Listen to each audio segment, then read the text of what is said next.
Good morning, everyone, and welcome to the New Jersey Cannabis Regulatory Commission's board meeting. The time is 11:05, and I call this meeting to order.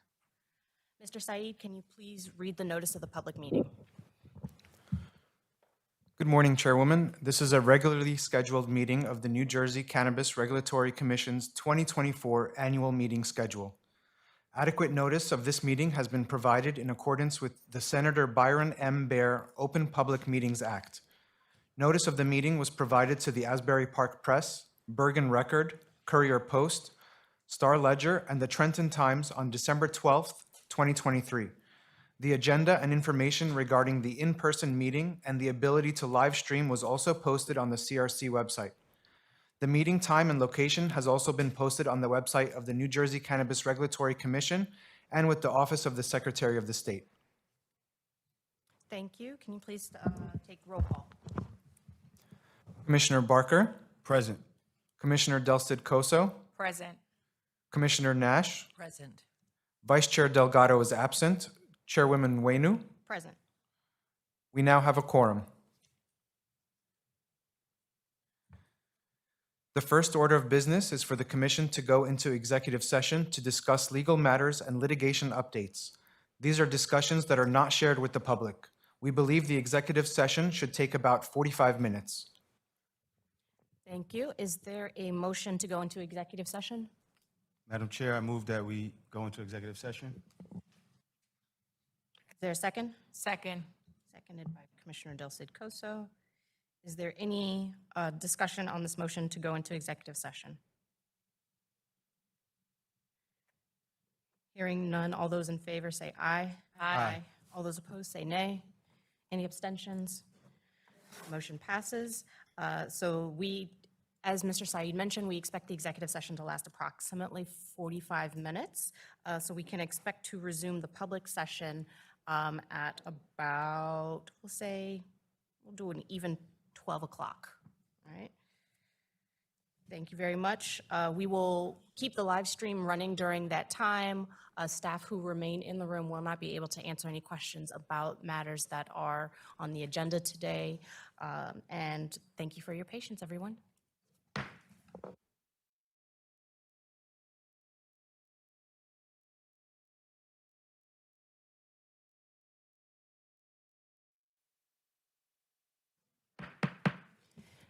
All right, we are back.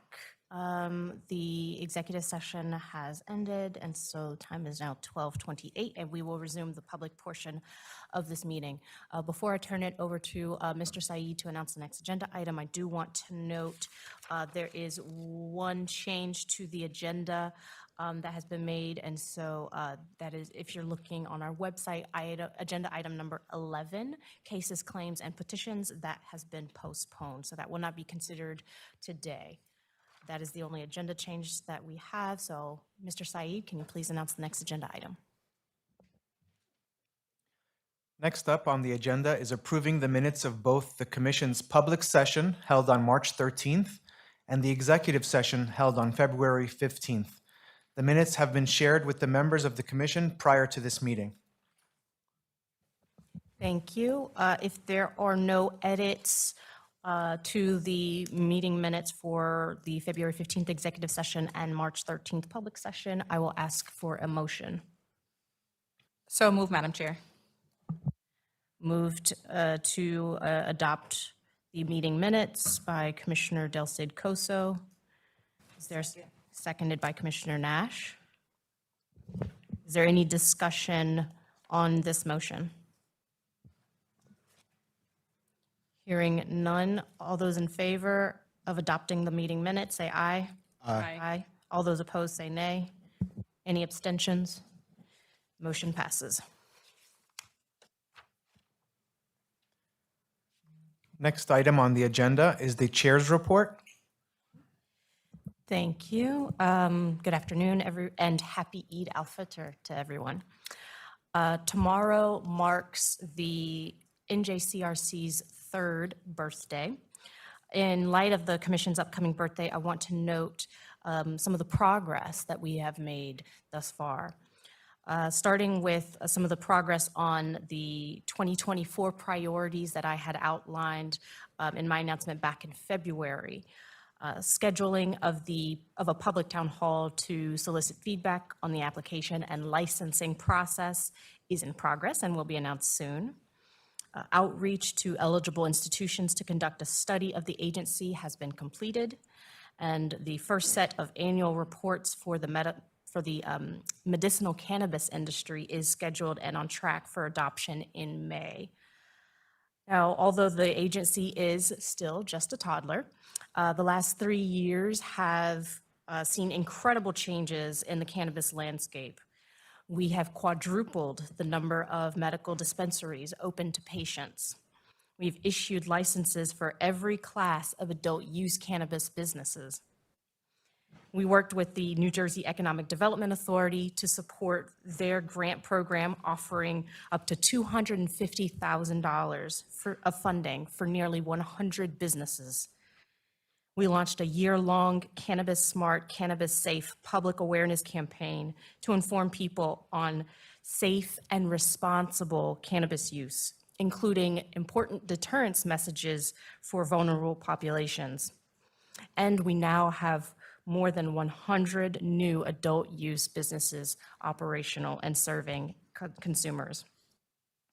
Setting up this new industry has been and continues to be a process, one that shouldn't be rushed haphazardly. And I'm proud to say that our work to provide meaningful access to a regulated cannabis industry is bearing fruit. We are already seeing a diverse and inclusive recreational and medicinal cannabis market, one that continues to grow with time. Under the leadership of Governor Phil Murphy, myself, and Executive Director Brown, New Jersey has been a national leader in taking unregulated operations that lived more or less in the shadows and turning it into a regulated and responsible above-ground industry, and doing so in a way that promotes diversity and inclusion, meaningful access to economic opportunities, and true collaboration with the public. I want to thank my fellow commissioners, NJCRC staff, and staff in the Office of the Governor for their hard work and commitment to these efforts. As chair of the Cannabis Regulatory Commission, I remain committed to the Commission's values of equity, safety, and transparency, and to effectuating the goals expressed by the legislature, the governor, and the public. We at the Commission will continue to do all we can to keep New Jersey at the forefront of equity and accessibility in cannabis. As the NJCRC enters its 4th year, I'm excited for what comes next, including seeing even more business owners realize the American dream and get to hang their shingles. Happy birthday to the New Jersey Cannabis Regulatory Commission, and congratulations to everyone, truly everyone, on all that we have achieved together. This concludes my chair's report. Thank you. Are there any questions from the board? Hearing none, Mr. Saeed, I will turn it back over to you. Next item on the agenda is the Executive Director's Report. Director Brown?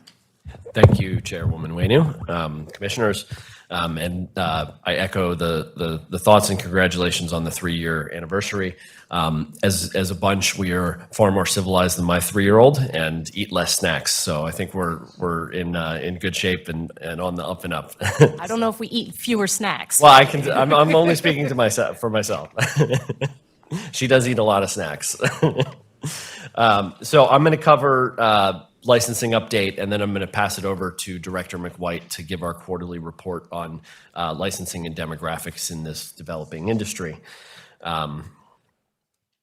First slide, please. And on this slide, I'll note, this industry is expanding week by week, month by month. And I've said previously that, while we've eclipsed 100 dispensaries, I think we're actually over 120 now. Yeah, we have over 120 open retail sites throughout the state. 2024 is going to be the year where we see a lot of new cultivators, independent cultivators, new cultivators, manufacturers get operational, and we're starting to see that. I think in the last 6 months, we've had more than 10 new cultivators, I think 7 manufacturers that have come online, and that number grows as well month by month. So that's going to lead to more product diversity, more downward pressure on prices, and ultimately a more consumer-focused market.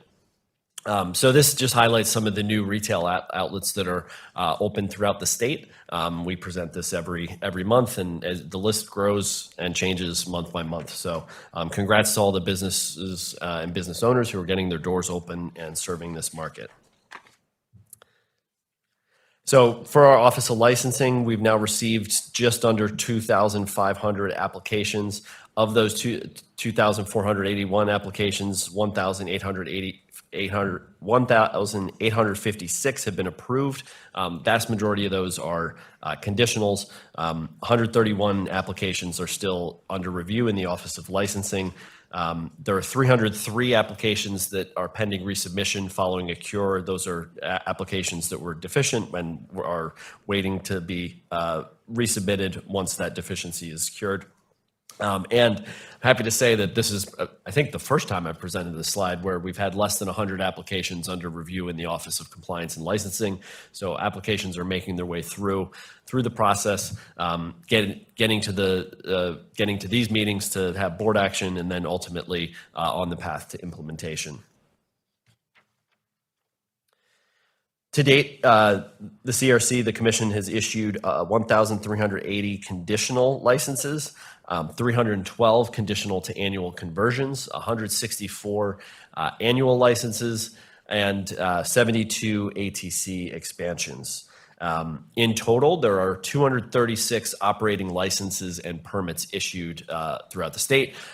Several of those are, held by or multiple licenses, permits held by the same entities in some cases, but thus far the progress is that we have over 200 licenses and permits in the market for businesses that are serving consumers and patients.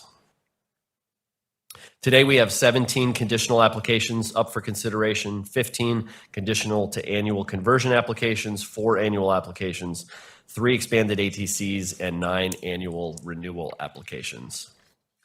In a snapshot on medical enrollment, we're just under 80,000 patients, 79,722, just over 5,000 caregivers, and just over 1,500 healthcare practitioners participating. And with that, I'm going to turn it over to Director Wesley McWhite. Thank you, Director Brown. Thank you, Madam Chair, and commissioners and the public too. I'm really excited, as always, to share with you our consistent quarterly report that will detail our progress that we have made for diversity and inclusion for Q1 of 2024. So let's get started. So far, this is a breakdown of our awards by class and application types. So as Director Brown was saying, we are seeing more cultivators and manufacturers being approved and also applying for conversion and being approved to annuals. We still have a number of approved conditionals under cultivators and manufacturers that we are hopeful that they will continue to apply for conversion. We're also seeing a consistent number of retailers applying for conversion to annual and also still receiving conditionals as well. Really excited about 476 annual licenses have been awarded. 79 of those are social equity businesses, and 337 are diversely owned businesses. So between Q4 of 2023 and Q1 of 2024, we have seen an increase in social equity businesses that have received annual licenses from 65 to 79, and an increase in diversely owned businesses awardees from 266 to 377. Key population data of awardees, we've been consistent with making sure we lay out for the public and for the board the rate of submission versus the rate of approval for conditionals and annuals. And so conditional submission to conditional approval remains at pace between Q4 2023 and Q1 of 2024. It is also worth noting that we have seen an increase of about 5% in annual submissions for minority-owned businesses, from 37% in Q4 of 2023 to 41% in Q1 of 2024, without seeing a dip in the annual submission percentage. This is our awards by social equity status. So we have seen a notable increase across the board in social equity businesses. We've had 1 additional approved social equity annual business and 13 additional approved conversion to annuals and 22 additional social equity conditionals. Really keening in on that social equity conditionals, that social equity applicants or potential business owners are still utilizing the conditional model, which is encouraging. We look at these numbers, but being out in the field and talking with members of the public, these are real people with real faces and real dreams and aspirations, and particularly those that are of social equity that are making it through our process. Majority ownership awardees with prior marijuana convictions. These are individuals who have been most impacted by the war on drugs. And in addition, for majority ownership awardees with these prior marijuana convictions, between Q4 of 2023 to Q1 of 2024, just 1 additional approved annual, 10 additional approved conversion to annuals, and 22 additional conditionals. That's funny. Sorry. Diversely owned business awardees between Q4 and Q1 of 2024. We have seen a significant increase across the board in diversely owned business awardees. There are 10 additional approved annuals between the last 2 quarters, 63 additional approved conversion to annuals, and 42 additional approved conditionals for diversely owned business awardees. And we also seen an increase in impact zone business awardees between Q4 and Q1 of 2024. Again, an increase across the board among impact zones businesses, 10 additional approved annuals and 32 additional approved conversion to annuals. We always want to continue to provide data around annual license awardees distribution by county. One of Vice Chair Sam Delgado's favorite slides. So as you can see, if not all of these will continue to be on our website. Burlington, Atlantic, Camden, Union, Somerset, and Hudson County continue to lead municipalities in annual license awardees. And we've seen an increase among 14 counties, having seen more annual awardees, with Union, Bergen, and Hudson County seeing the most in that increase. Conditional to annual conversions distribution by county here, Atlantic, Essex, and Union are leading, and the largest increase here goes to Atlantic County, South Jersey. Quarterly data benchmarks. Again, we continue and consistently surpass our statutory benchmarks for both minority-owned and women or disabled veteran-owned businesses, with over 30% for both minority-owned and women and disabled veteran-owned businesses. We do want to note here that there has been a significant increase in annual awardees or license awardees for disabled veterans in between Q4 and Q1 of 2024. And we want to continue to report out what disabled veterans are being awarded and continue outreach there. This is a breakdown of our diversely owned certification data between new AU licenses and expansions. So as you can see here, there are 4 diversely owned businesses that have received annuals, 7 conversions, 37 minority MBEs, minority business enterprises, 61 conversions, 2 minority business enterprises, and disabled veteran-owned businesses, a lot of letters. And all this means is that folks are making it through the process with the proper certification data, and we are going to continue to track that. We're also seeing some diversity in expansions to annuals as well. Really love this slide. So MJ Biz Daily does a annual DEI report. And so what they do is they survey cannabis businesses across the country and put together national averages of majority, minority-owned and women-owned businesses. So as you can see here, according to the report, cannabis businesses who are majority minority-owned has seen a 4% decrease in majority-owned, women-owned cannabis businesses has seen a national decrease of 6%. And so while New Jersey has seen a green rush, I like to call it, in diversity, with 37% of our annual licenses so far awarded to minority-owned businesses and 41% awarded to women-owned businesses. So while the state of diversity nationally is experiencing a slight decrease, a diversity in majority business ownership continues to soar among national averages here in the great state of New Jersey. So we want to continue to add in expansion numbers to our benchmarks. And even when you expanded ATCs into our benchmarks, we are still exceeding those minority-owned businesses that have been awarded with the addition of the expanded ATC licensees is over 22% at 37% and 44% at women or disabled veteran-owned businesses, surpassing that benchmark by 29%. We have seen a notable increase in majority minority ownership. So when you reconcile race and ethnicity for annual awardees, there are 26 additional Black or African American owned business awardees, 12 additional Asian owned, majority owned annual awardees, and additional 7 Hispanic or Latino owned business annual awardees between Q4 of 2023 and Q1 of 2024. Now, while only 10% of businesses in the state are Black owned, almost 20% of annual licenses have gone to Black owned entities.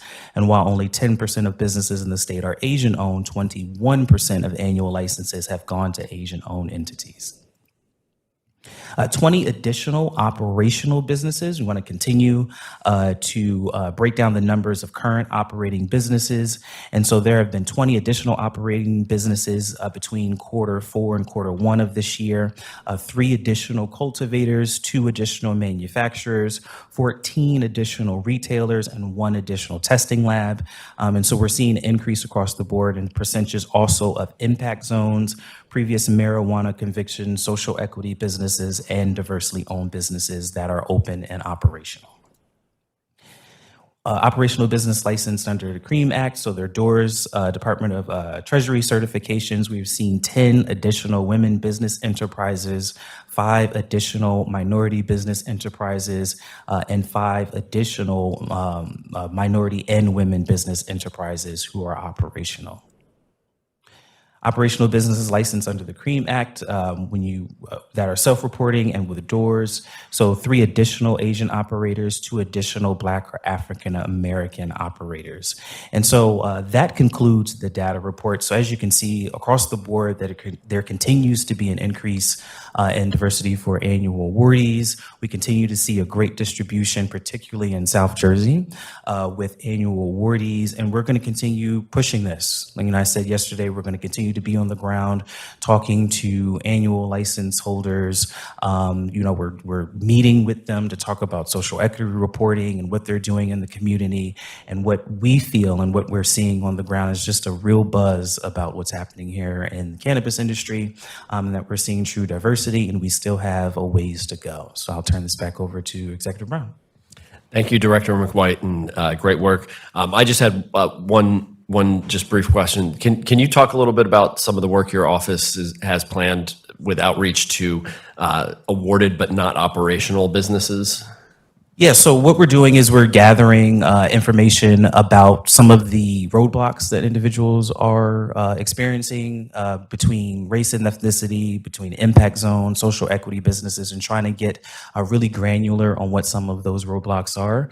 So far, what we're finding, they are external to the CRC, so a lot of the holdup is the municipal approval process. Some folks are being held up in zoning offices and trying to get final certifications to open. We're also seeing investors pulling away, particularly from minority businesses, just not understanding the layout of the market. And so we continue to provide resources for those individuals that are within our jurisdiction.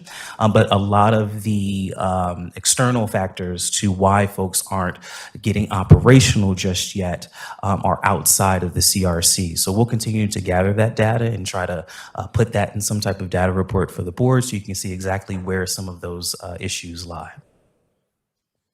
Thank you, Director McWhite. And I will pass it back to you, Chairwoman Wayno.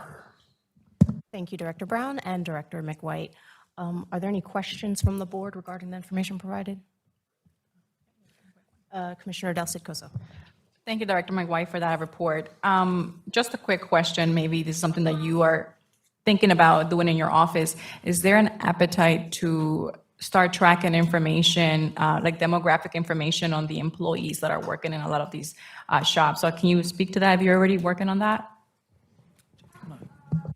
So I'll just add that we do intend to present that at a future date.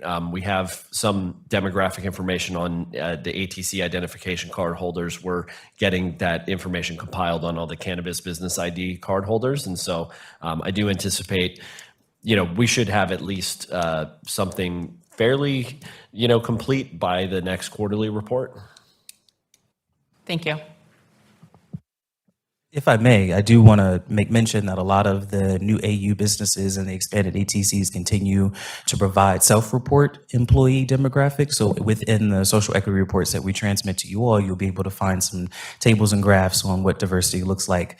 As you know, these are self-reporting, and so not all the employees answer these surveys, but they are encouraging more folks with their marketing and their campaigns to try to get more folks to fill out those surveys. Thank you very much. Mr. Said, we'll continue on with the agenda. Next item on the agenda are the committee reports.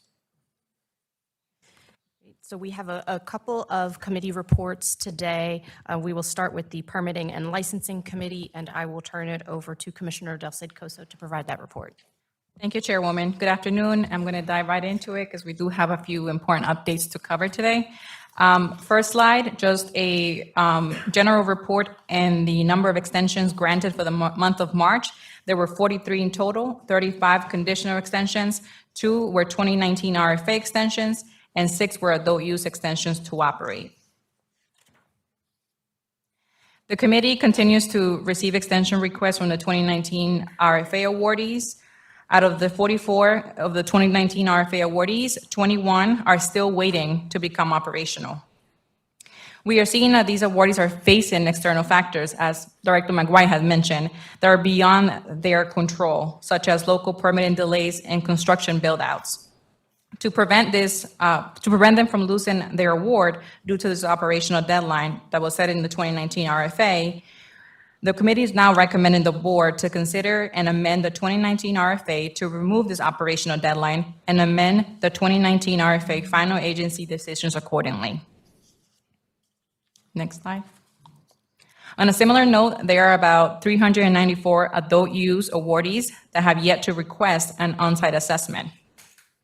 As many of you already know, and our chief counsel is going to go over that in more detail, under NJAC 17:30-7.14, F, awardees must request a final on-site assessment within 365 days from the date of the award. Again, they are experiencing similar external factors. Facilities are not yet built out or remain under construction, and there are delays within local approvals. The committee is now recommending to waive this NJAC 17:30-7.4 F to eliminate the 365-day deadline by which a cannabis business must request a final on-site assessment. This waiver is going to help cannabis businesses that may be at risk of losing their license due to these delays caused by external factors. And lastly, the committee is going to be soliciting feedback on the application and licensing processes. The committee will convene a public hearing this spring. We're aiming for mid-May to give the public an opportunity to weigh in on the current licensing process, understand what's working and what can be improved, and hear ideas to make the processes more efficient. We are already on year 2 of the recreational sales, and this feedback is going to be crucial for the next step this agency is going to take to improve the licensing process here in the Garden State. So stay tuned for more details in our social media platforms, and I'll hand it back to you, Madam Chair, and feel free to weigh in on any of the updates that I just made. Thank you. Thank you, Commissioner Del Cid-Coso. I want to thank you and the Permitting and Licensing Committee for taking my suggestion on the elimination of operational deadlines seriously. It's something that I think would really benefit be a huge relief, not just for our awardees, but also for our operations internally at the commission. So thank you for entertaining that idea. And I'm really happy that we are here together making this presentation for recommended board action on this to remove this barrier for businesses. Are there any questions from the board regarding the Permitting and Licensing Committee's report? Hearing none, then I will turn it over to the Product Safety, Packaging, and Labeling Committee for their committee report. Commissioner Nash. Thank you, Madam Chair. Good afternoon, everyone. On behalf of the Safety, Packaging, and Labeling Committee, I want to share some exciting news. A packaging and labeling guide for adult use cannabis businesses has been developed and is now posted on the Commission's website. This guide provides really important information about the packaging and labeling requirements for cannabis and cannabis products under the CREAM Act. All licenses, all licensees and registrants are required to follow the packaging and labeling rules and to know and understand the rules as found in NJAC 1730-16.2 through 16.6. This guide covers topics such as sanitation. Unusable and usable cannabis and cannabis products shall be handled on food-grade stainless steel tables and in a secured area. To protect public health, employees involved in manufacturing of ingestible products and prior to engaging in the manufacturing process shall undergo food safety training. And that includes causes and preventions of foodborne illnesses and safe food handling practices, including handling of major food allergens. Serving sizes, which I'll cover in the next slide, child-resistant packaging, and containers. As to weight, there is no weight limit on the amount of unusable or usable cannabis that is sold to another cannabis cultivator or manufacturer.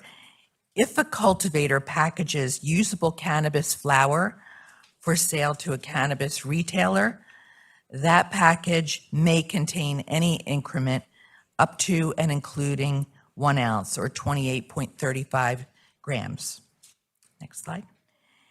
Each single serving of cannabis product shall contain no more than 10 milligrams of active THC, or the equivalent weight as best determined based on THC potency, dependent on form, except that each single serving of a beverage shall contain no more than 5 milligrams of active THC. For edibles, the package shall contain no more than 100 milligrams of active THC. I'm going to talk about child-resistant packaging and sometimes adult-resistant packaging. Child-resistant packaging is really important. As we know, it is designed or constructed to be significantly difficult for children under 5 years of age to open and not difficult for adults to use properly. Packaging must be fully enclosed, opaque, of a single color, and light resistant. And it must be able to be resealed in a child-resistant manner unless the package contains a single serving cannabis item. For ingestible products in liquid form with multiple servings, the container must have a resealing cap or closure. All containers must be properly labeled, and this includes any container that holds usable cannabis, as well as any other container used to display a cannabis item for sale. Expiration dates, labels must include specific product information, including expiration dates, also brand names, class of cannabis information, license holder information, ingredients, and there's a lot more, so definitely check it out. In the next slides, we will cover false, misleading, deceptive labeling and the universal symbol. Cannabis businesses are not authorized to sell cannabis in a package or with a label that contains any information that is false, misleading, or deceptive. Labels should not contain statements, illustrations, images, cartoons, color schemes, graphics, or features that make it appealing to children, among other things. Cannabis products must be labeled with the new standard, the New Jersey State THC warning symbol.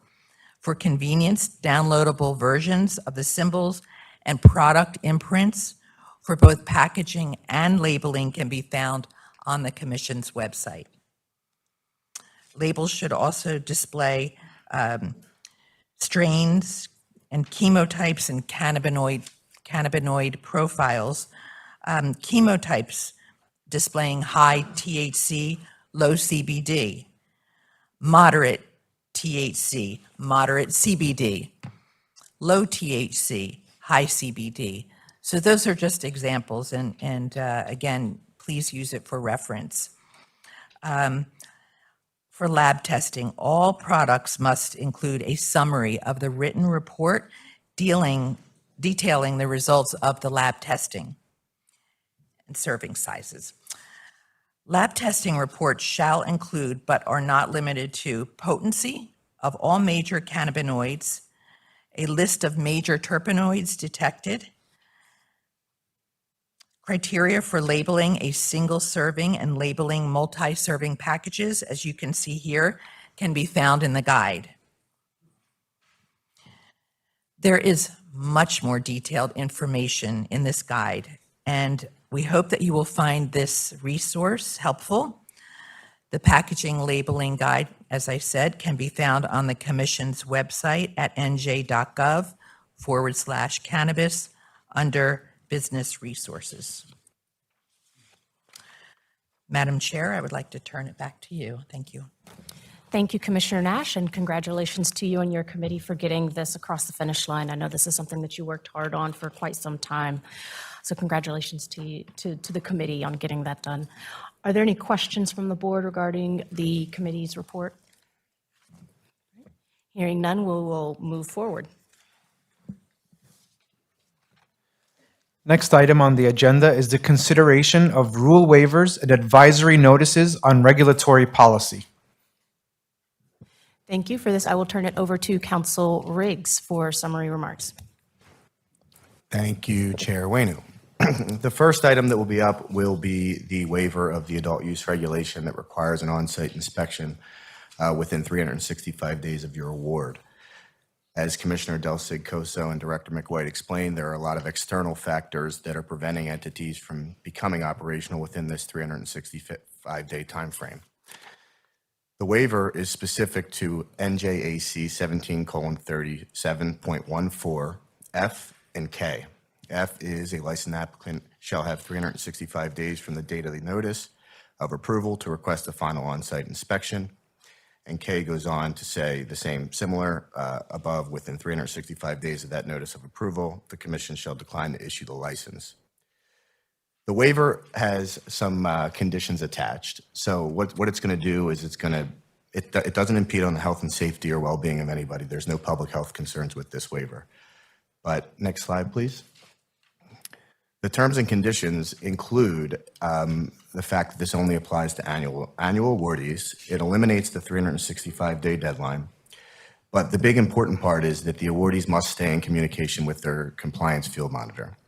And the committee that is recommending this waiver, the Permitting and Licensing Committee, will periodically review the status of the communication of those entities with their field monitor And if there is a lack of communication, a notice will go out to that entity indicating that you may be subject to having your award rescinded if you do not communicate with the field monitor. So we are going to hold everybody's feet to the fire, but they are not subject to that 365-day time frame. And that is really all I have with this waiver. I think it's going to help the businesses, so the staff is recommending that the board approve this waiver. Thank you. Thank you, Council Riggs. Are there any questions from the board? Hearing none. Is there a motion on this matter? Madam Chair, I move that we approve the waiver of the regulations. Second. Moved by Commissioner Barker, seconded by Commissioner Del Cid Coso. Is there any discussion on this motion? I, for one, am very excited that we're going to be moving forward, that we are considering this, and that there's interest in the board in eliminating this regulatory requirement.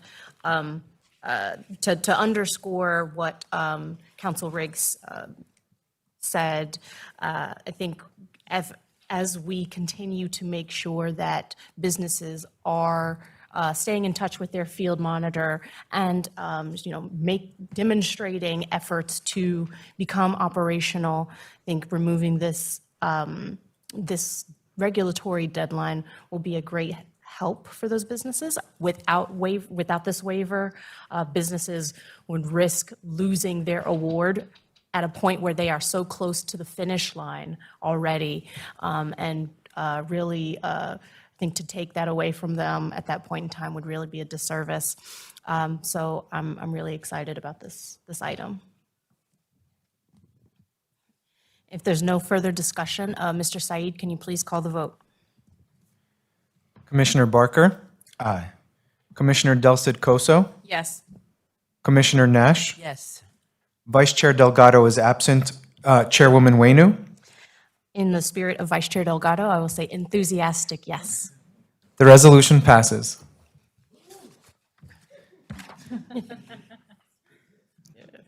Next item on the agenda is the consideration of revisions to the 2019 RFA for alternative treatment centers. Council Riggs, I will turn it back over to you for remarks. Thank you, Chair Waino.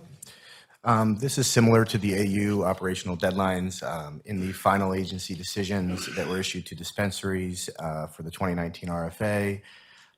They were given operational deadlines to be permitted. They were extended by way of resolution, but still given 18 months to be operational and fully permitted. We are planning, and this resolution is recommending that we eliminate those operational deadlines for those entities. Those entities will be getting another final agency decision eliminating that operational deadline from those entities. But similar to the AU awardees and the extension on their operational deadlines, the committee will continue to evaluate the progress and the construction build-outs for the 2019 RFA awardees so that they become operational in a timely fashion. Thank you, Madam Chair. Thank you, Council Riggs. Are there any questions from the board? Hearing none, is there a motion on this matter? Madam Chair, I move to adopt this resolution concerning the removal of the operational deadlines for the 2019 medical cultivators and dispensary awardees to become fully permitted. I'll second. Moved by Commissioner Del Cid Coso, seconded by Commissioner Nash. Is there any discussion on this motion? Just as I was very excited for the last one, I'm also very excited that this elimination of the deadlines will apply to our medical operators, businesses that have been waiting for even longer to become operational and start serving our patients. So I'm very excited about this as well. If there's no further discussion, Mr. Said, can you please call the vote? Commissioner Barker, Aye. Commissioner Del Cid Coso, Yes. Commissioner Nash, Yes.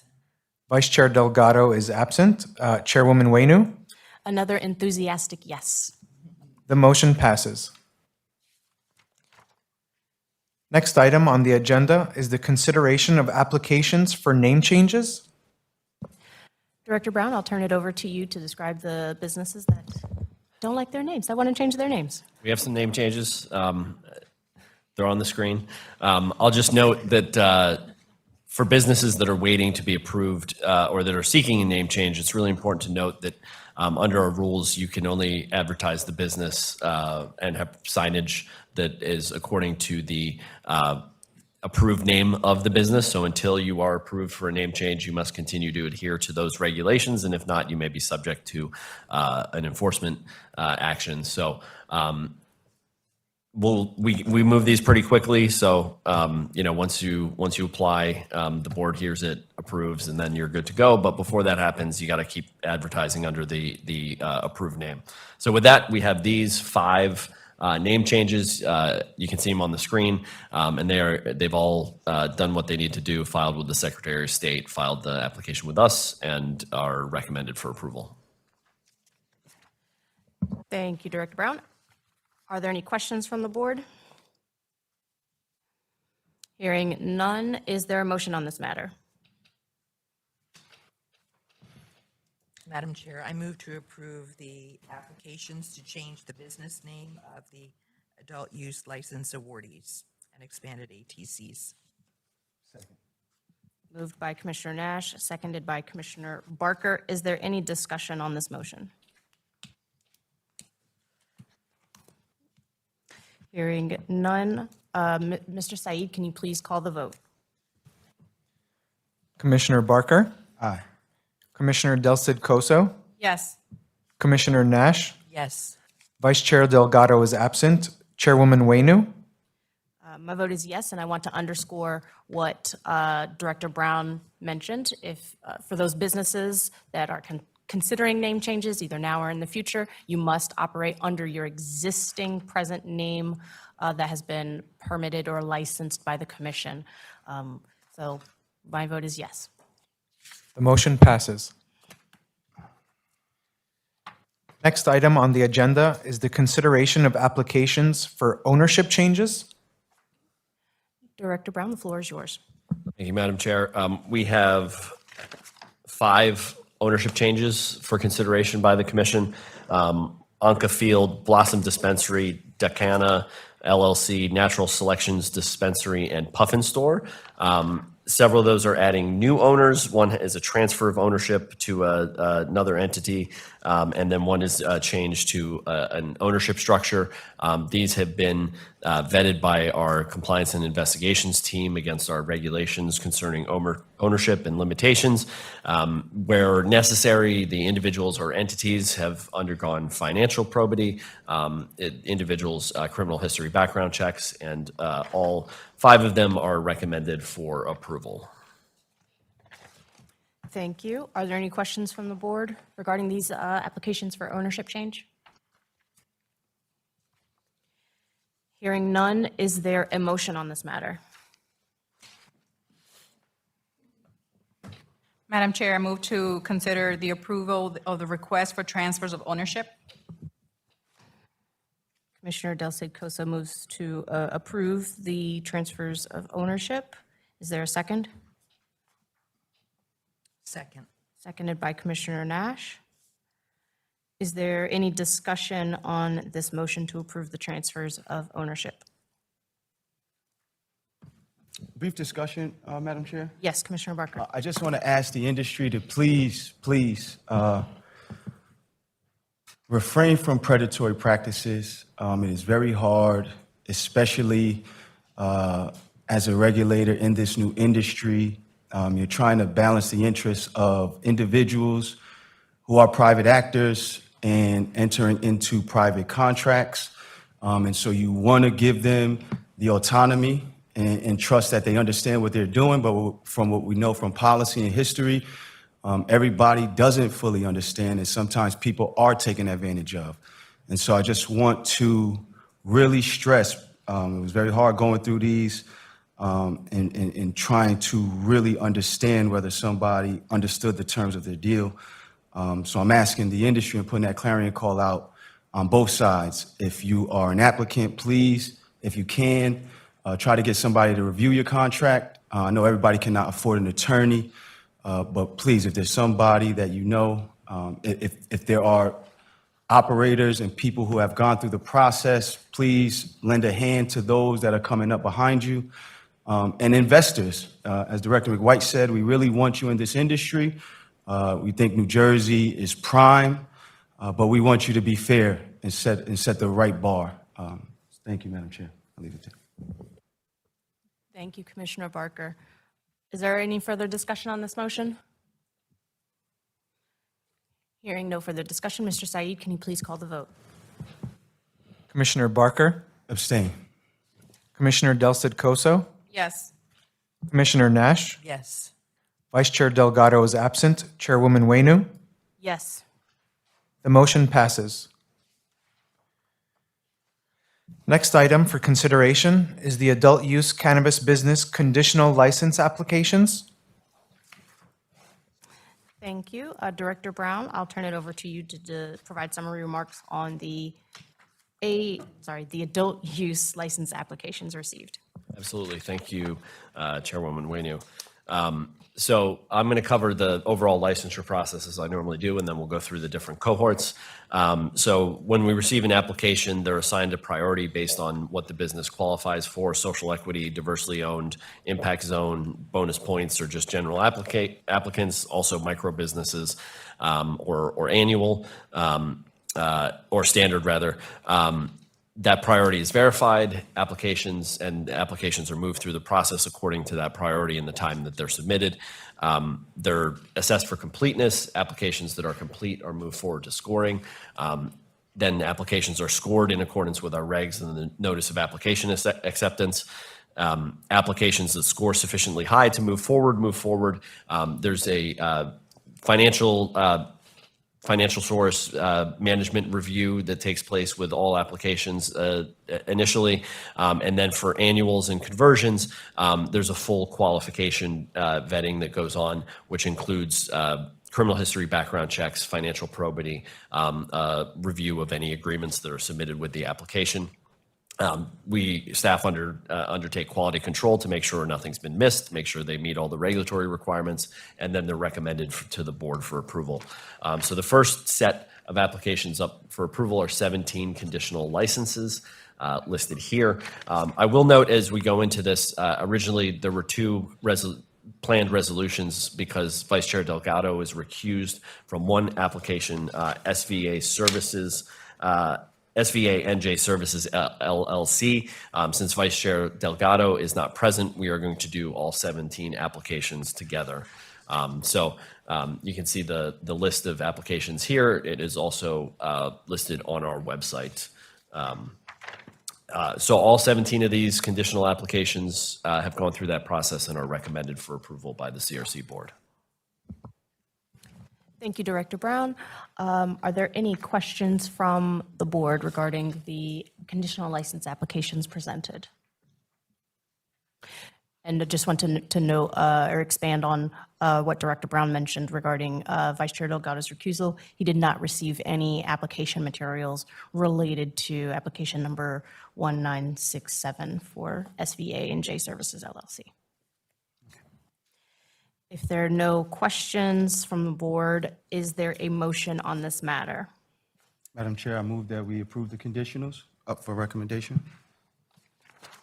Moved by Commissioner Barker, Second. seconded by Commissioner Del Cid Coso. Is there any discussion on this motion? Hearing none, Mr. Said, can you please call the vote? Commissioner Barker, Aye. Commissioner Del Cid Coso, Yes. Commissioner Nash, Yes. Vice Chair Delgado is absent, Chairwoman Wenu. Yes. The motion passes. Next item up for consideration is the adult use cannabis business conditional license application denials. Director Brown? Thank you, Chairwoman. Unfortunately, we do have some denials of previously awarded conditional licenses. Similar to previous recommended denials, these are applications who've been awarded and then have not paid the fee following award. They've been noticed several times, and all of them have failed to pay after those notices, and therefore they are recommended for denial here. There's 6 conditional applications that are recommended for denial. If the board does deny them, they can reapply when they're ready to pay those fees. But unfortunately, they've been unable to do so far and have received several notices and therefore are recommended for denial. Thank you. Are there any questions from the board? Hearing none, is there a motion on this matter? Madam Chair, move to adopt this resolution concerning the denial of Class 1, Class 2, and Class 5 conditional licenses. Is there a second? Second. Seconded by Commissioner Nash. Is there any discussion on this motion? Hearing none, Mr. Said, can you please call the vote? Commissioner Barker, Abstain. Commissioner Del Cid Coso, Yes. Commissioner Nash, Yes. Vice Chair Delgado is absent, Chairwoman Wainu. Yes. The motion passes. Next item up for consideration is the adult use cannabis business conversion license applications. Director Brown, the floor is yours. Thank you. The board has 15 conditional to annual conversion licenses for its consideration today. They went through the full process as I outlined before and are all recommended for approval. And there's a list of those applicants on the next slide. That list is also available on our website. Thank you. Are there any questions from the board regarding these applications?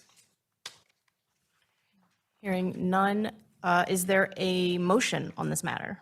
Madam Chair, I move that we approve the conditionals being recommended to convert to annuals. Is there a second? Second. Seconded by Commissioner Del Cid Coso. Is there any discussion on this motion? Hearing no discussion, Mr. Said, can you please call the vote? Commissioner Barker, Aye. Commissioner Del Cid Coso, Yes. Commissioner Nash, Yes. Vice Chair Delgado is absent, Chairwoman Wainu. Yes. The motion passes. Next item up for consideration is the adult use cannabis business annual license applications. Director Brown, the floor is yours. Thank you, Chairwoman Wainu. We have 4 annual license applications under consideration by the Board of Commissioners today. They all went through the process as I outlined at the beginning of this portion of the board meeting and are all recommended for approval. Thank you. Any questions from the board regarding these annual license applications? Hearing none, is there a motion on this matter? So moved. Moved by Commissioner Nash to approve the annual license applications, seconded by Commissioner Del Cid Coso. Is there any discussion on this motion? Hearing none, Mr. Said, can you please call the vote? Commissioner Barker, Aye. Commissioner Del Cid Coso, Yes. Commissioner Nash, Yes. Vice Chair Delgado is absent, Chairwoman Wainu. Yes. The motion passes.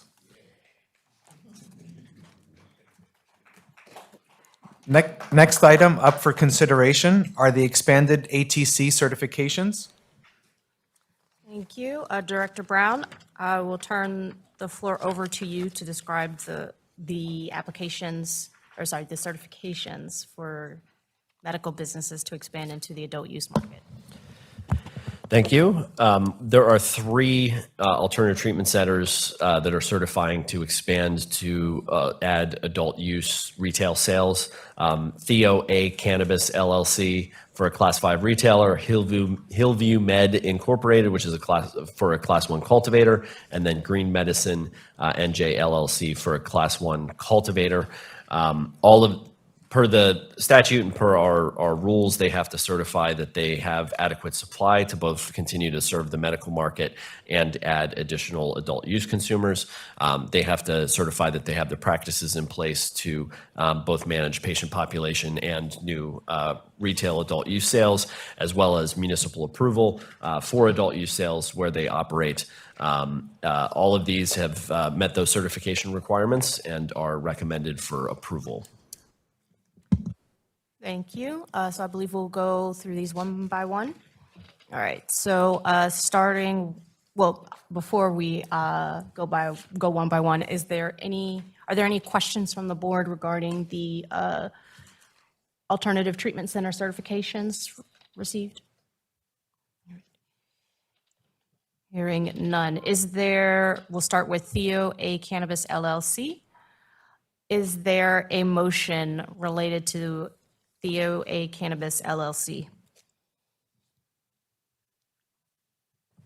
Madam Chair, I move to adopt this resolution concerning the acceptance of certification for ATC Theo Cannabis LLC to expand operations to the adult personal use cannabis market.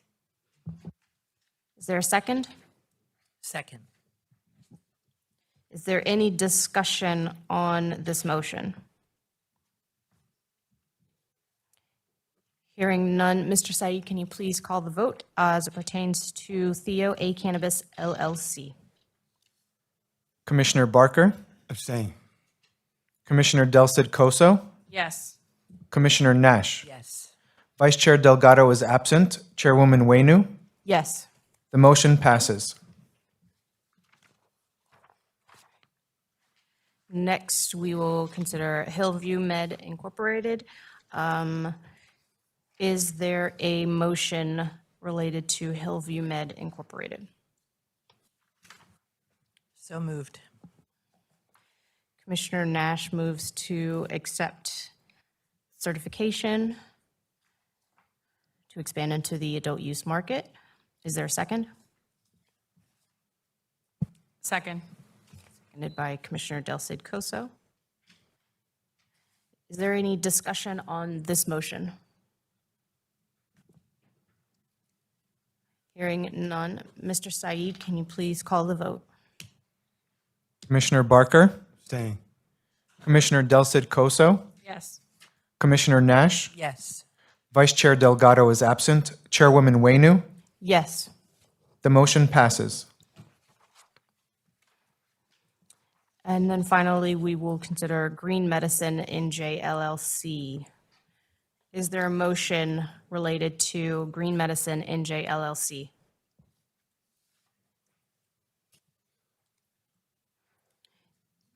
Last call for a motion related to Green Medicine NJ LLC.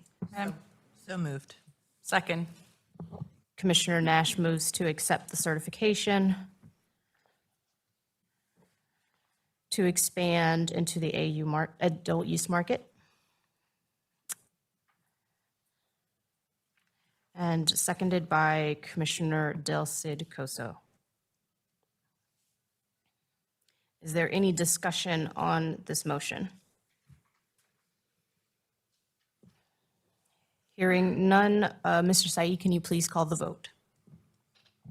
Commissioner Barker, Abstain. Commissioner Del Cid Coso, Yes. Commissioner Nash. Yes. Vice Chair Delgado is absent. Chairwoman Wainu. Yes. The motion passes. Next item up for consideration is the adult use cannabis business annual license renewal applications. Director Brown, the floor is yours. Thank you, Madam Chair. So there are 9 licenses up for renewal. I believe 9, if I'm counting right. A couple of these entities are up for their second renewal, Ascend New Jersey LLC and Air Wellness New Jersey LLC. And then there are 4 up for renewal after their first year of operations in the adult use market. Earth and Ivy, Nova Farms, Woodbury, MPX New Jersey, Union Chill Cannabis Company. I do want to recognize Earth and Ivy, Nova Farms, and Union Chill. These are our first standalone AU Class 5 retailers that are up for renewal. So they've been operational for a year or coming up on a year and are up for renewal. So So all these entities have submitted renewal applications. They're all in compliance with our regs and statute and are recommended for renewal today. Thank you. Are there any questions from the board regarding these renewal applications?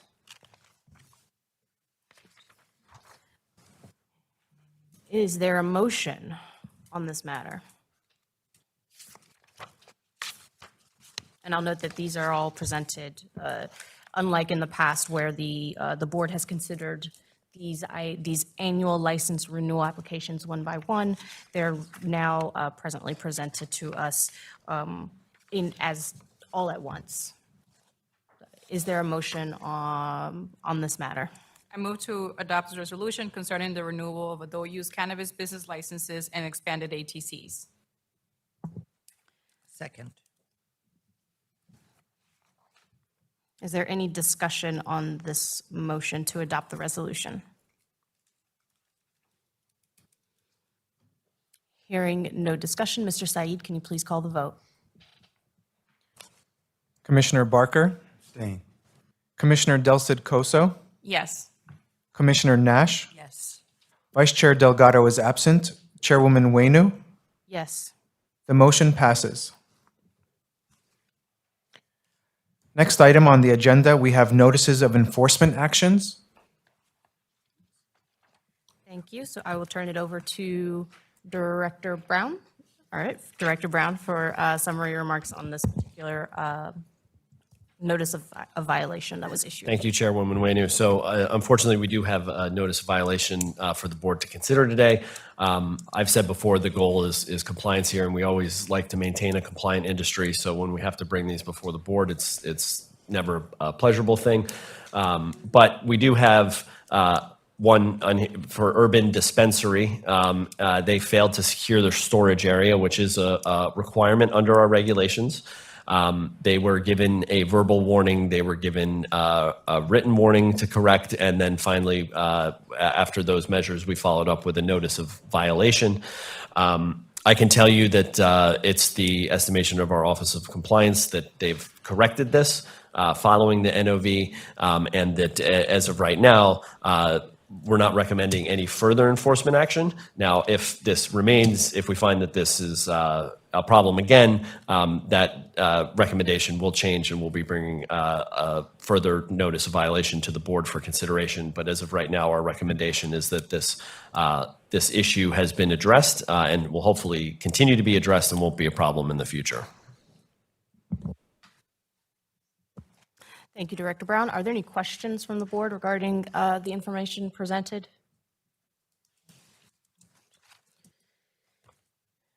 Hearing no questions, is there a motion on this matter?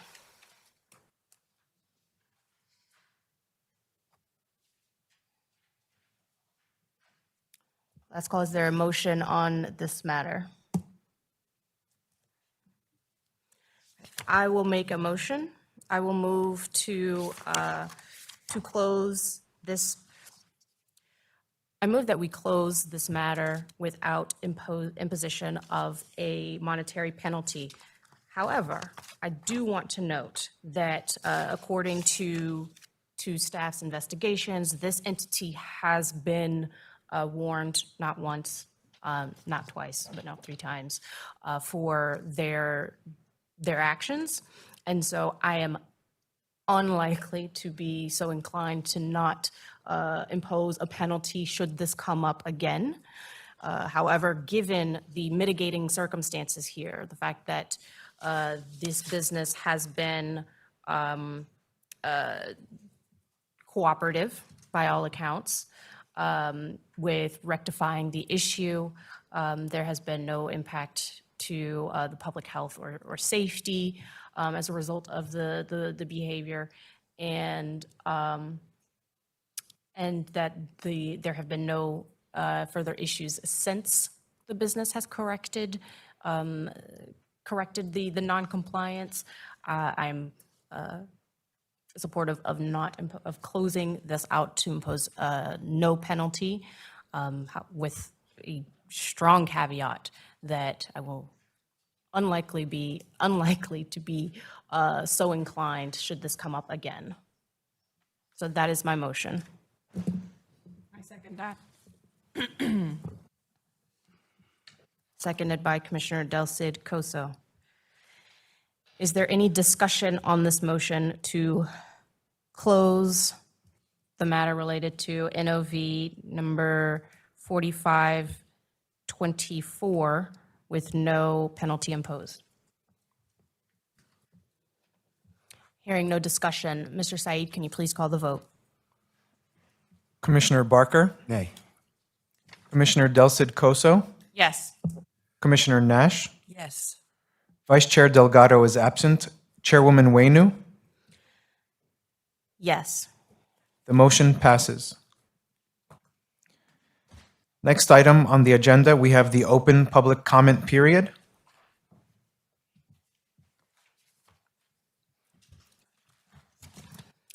Thank you.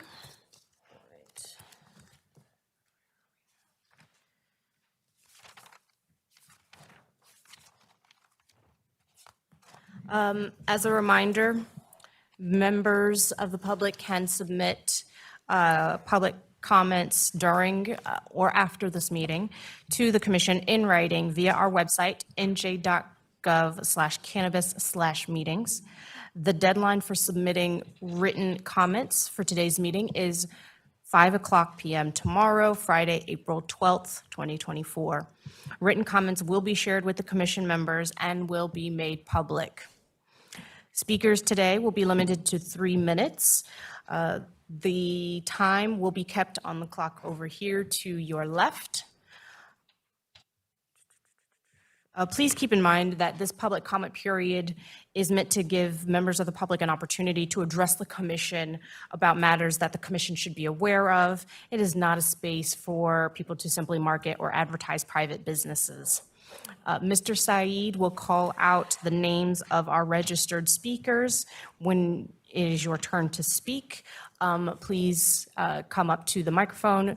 There is a single button that says push. You'll push that button until you see the green light appear on the microphone, and then you may begin. To ensure that the meeting minutes are accurate, please state your name very clearly before you dive into your comments. With that, Mr. Said, can you please call upon our first speakers? Thank you, Chairwoman. As a reminder, public speakers during this afternoon's public comment period will be limited to 3 minutes. Please be respectful and concise during your comments. The first person up on the list is Abigail Kalmbach.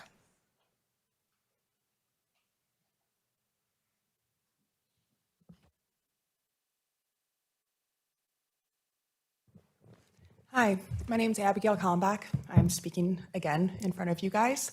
I am coming to you as a license holder whose conditional license has expired because we couldn't find a municipality to house it. And I'm also coming to you as a scientist and a member of and a patient in the med program.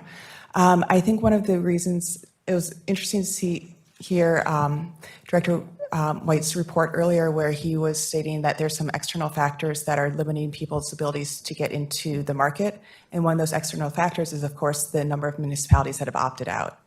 And I know that several municipalities who have opted out cited as one of their reasons for opting out is that there's lack of educational material provided by the CRC or the state of New Jersey to give the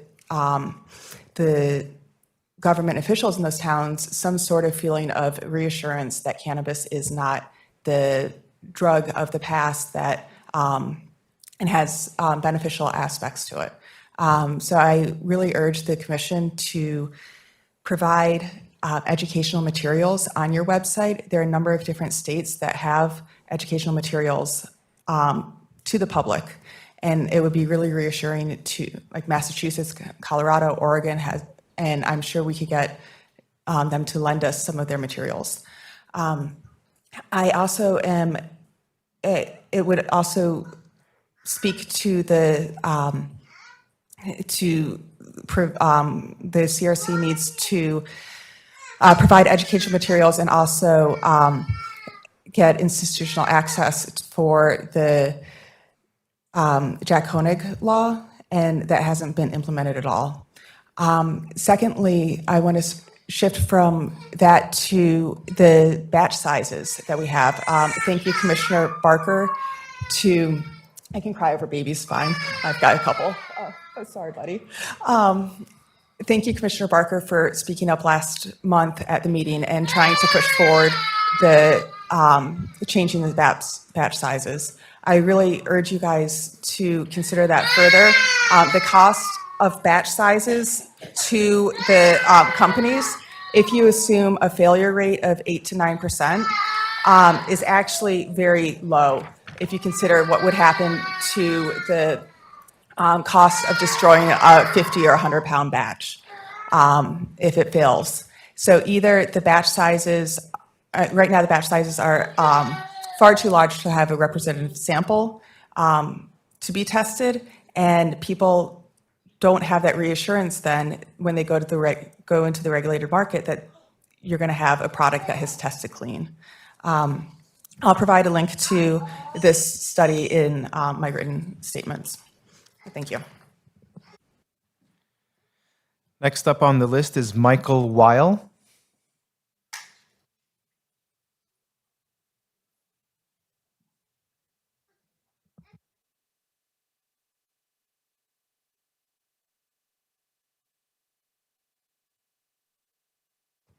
Good morning, Commission. My name is Michael Wheel, better known as Dispensary Guy online, and I run a weekly live stream in cannabis, and I wanted to talk about some issues I find in the state of New Jersey in the cannabis market. First off, I wanted to inquire about if the notice of violations from 7 to 44 are available to the public, and if there's a way to access that information in transparency towards other dispensaries and what may have been done wrong and how they cannot make the same mistakes that other dispensaries have made before them. Also, I'd like to talk about badging individuals towards dispensaries, being badged towards individual dispensaries. If there's an individual that works for, say, a security company, just as an example, that works for X, he can't go cover dispensary Z without a separate badge. So there's one. Just for instance, I know of 2 employees at a security company that have been fingerprinted 6 individual times. That's 12 individual fingerprints for them to work at 6 different dispensaries, and the business owner has to pay that cost every single time. So I just wanted to look in that.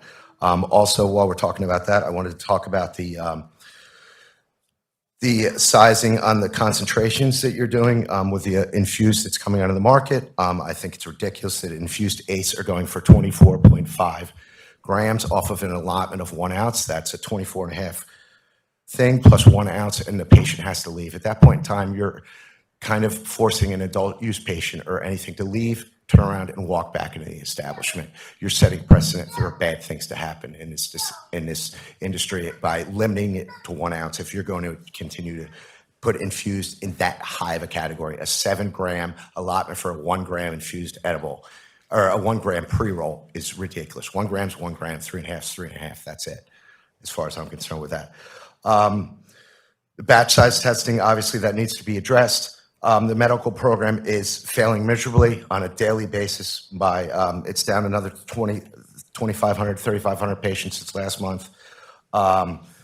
It's looking like, by my estimations, in 26 months, when we're celebrating the 5-year anniversary of the CRC, there will be no medical patients left.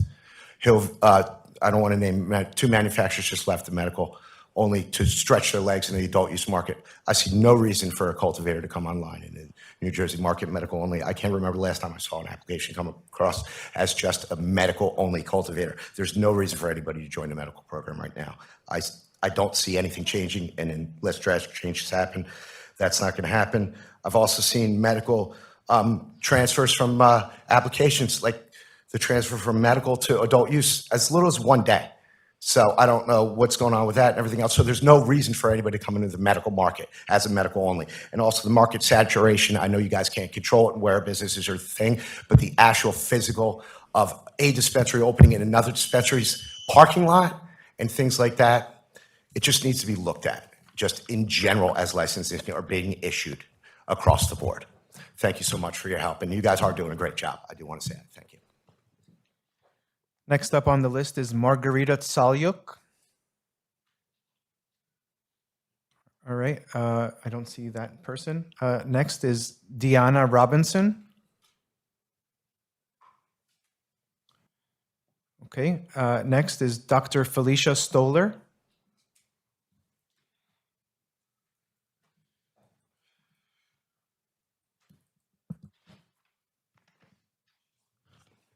Was it? Okay, all right, yeah.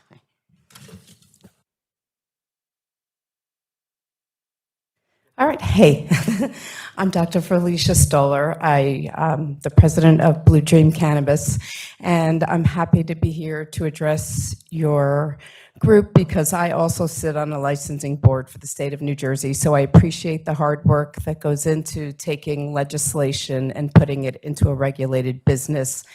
The committee that I sit on is still working through the dietitian and nutritionist licensing board. So I know how hard it is. So I actually am coming here as somebody who is very frustrated with the process that I have applied for a micro license, and I wanted to take advantage of a time period where it was open for women and minority business enterprises as at the end of December. And I was having a lot of questions about the application process. Now, mind you, I like to consider myself a pretty computer savvy person. I think I can read and understand what was written on the CRC website. And then when I went into the portal, I found it very challenging. I was challenged with trying to get answers to questions in advance so that if I, or when I wanted to apply, I wanted to make sure that all my paperwork was intact, that everything that was required was taken care of properly. And in fact, I was unable to get any answers to my questions in a timely manner. So after an email and a voicemail, I then decided, well, I might as well just apply because within a week or two, I haven't gotten answers to my questions. And unfortunately, the only way for me to learn how to do this was to apply and to get a cure letter. I'm on my third or fourth round of cure letters, trying to get through a process. To me, this doesn't feel like a user-friendly experience. And I know from having met some people recently down at MJ Unpacked, and listening to you today, I'm aware that there is change coming, but I also recognize that sometimes when we all do something and it seems really user-friendly to us, maybe it's not user-friendly to other people. And I appreciate all the data that was presented today about the applications, and some of which I would challenge you going forward as you make improvements is to look at how many emails you get, how many phone calls you get, what is the time period in which you're responding to those, and how many times are people repeatedly asking questions. So those were just some items that I personally wanted to address that, you know, I find frustrating. I would love to see this industry change, and I actually advocate as a healthcare professional for the industry, and you know, would love to see it a little bit of an easier process for everybody involved. Thank you. Next person on the list is Carlos Almanzar.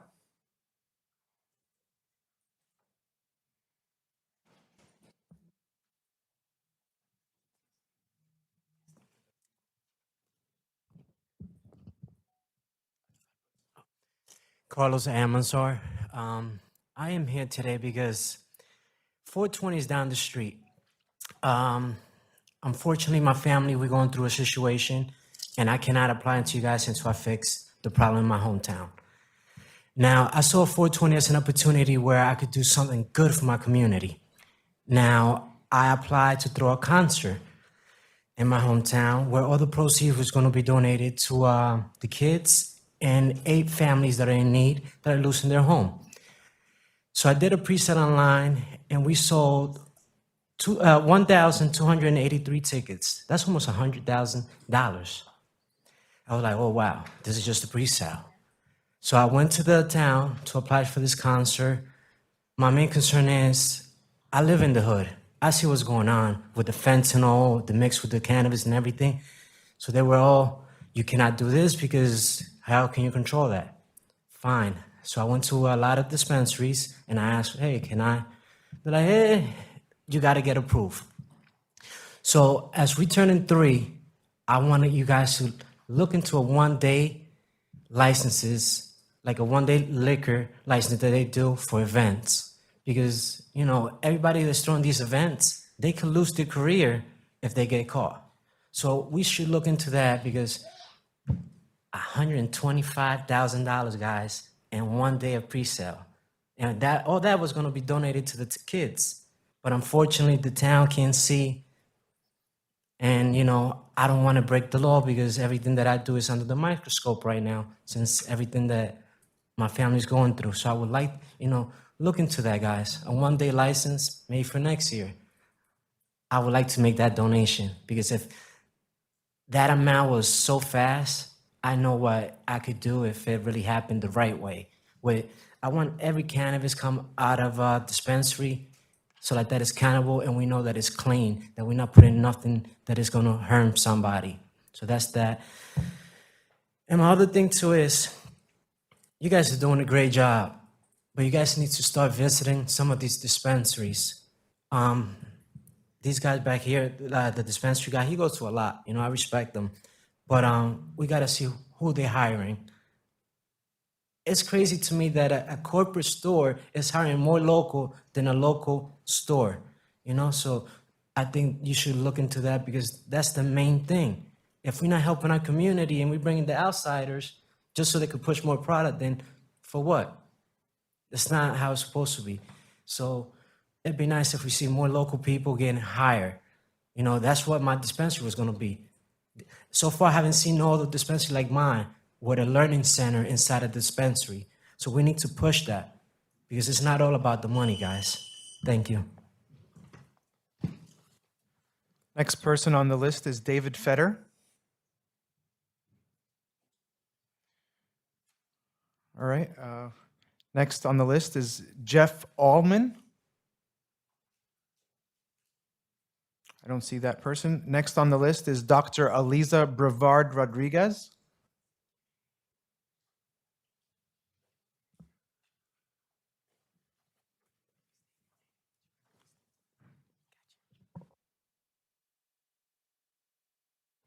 Am I good? All right. Good afternoon. It's Dr. Aliza Brevard Rodriguez. Hello, Commission.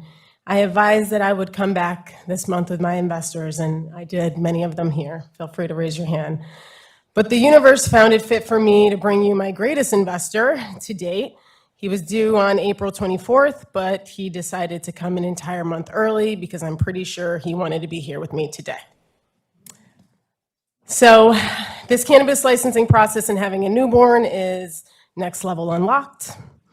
But with much more sleep, last month I shared my story, experience in this process, and unfortunately, a lot of the money that's been wasted. I thought about staying home today, but my commitment to evidence-informed perspectives and the arrival of my son and my kids' legacy overall, I wanted to continue to make it make more sense. If not for the commission, then for the people who are at home watching, who desire a healthy and equitable industry, but have yet to activate. As you know, many of us that are minority operators do not come from wealth, and we will represent the first generation of wealth in our families. In my case, my children will hopefully be second, but they're still quite a ways behind. You see, the Rockefellers have 7 generations of wealth and over 170 heirs, with their wealth acquired from the oil boom, just like here with the green rush. Their net worth is now over $15 billion. America's first oil well was drilled in Titusville, Pennsylvania in 1863, where Rockefeller and a few of his partners entered this booming new industry, similar here to what we see with cannabis. He invested in the Cleveland refinery. But here with my investors, they have all been intentionally selected from disenfranchised minority communities. Within a short time, Rockefeller gained more shares of his company, and he formed the Standard Oil Company of Ohio, which today is that family's primary source of wealth. They really don't even have that many other businesses. Most of it is just philanthropy and oil. I hope this proves why your systems and process are critical historically more than ever before. I see many of the recommendations that I made implemented here, and that makes me so happy and so proud to have decided to do business here in New Jersey, in an industry that many have hesitation to enter. Nonetheless, I appreciate you all, and I thank you for awarding today the Other Side Dispensary, a minority, women-owned, disabled veteran business. Director Wesley, you can change it now. Thank you so much for your time. I was going to add LGBTQ, but you got a lot on your plate. Next person on the list is Charlana McKeithen.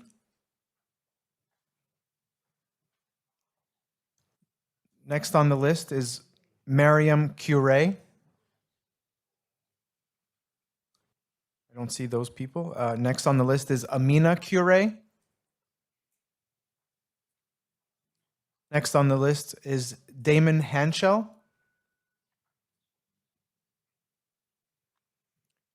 Next on the list is Shatan.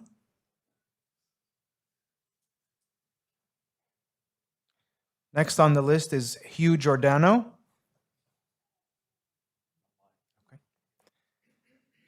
Next on the list is Xavion Jackson.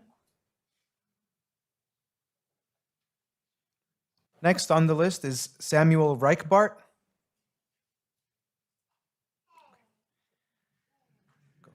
All right, I'm going to go over the names again that I called that didn't show up. Charlana McKeithen, Mariam Curé, Amina Curé, Damon Hanschel, Shatan, Hugh Giordano, Xavion Jackson, and Samuel Reichbart.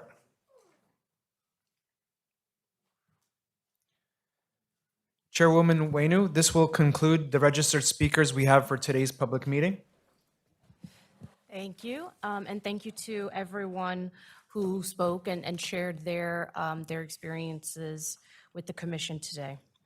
Again, if anybody needs to, would like to submit written comments to the commission, the deadline for doing so is 5 o'clock tomorrow, Friday, April 12th. This concludes the business that we have before us today. Is there any new business for the board to consider?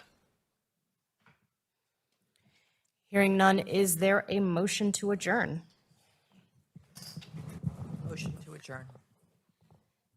Second. Commissioner Nash moves to adjourn, seconded by Commissioner Del Cid Coso. Is there any discussion on this motion to adjourn? Hearing none, all those in favor say aye. Aye. Aye. All those opposed say nay. Any abstentions? All right, motion passes. Time is 1:57, and we are adjourned. Thank you, everyone.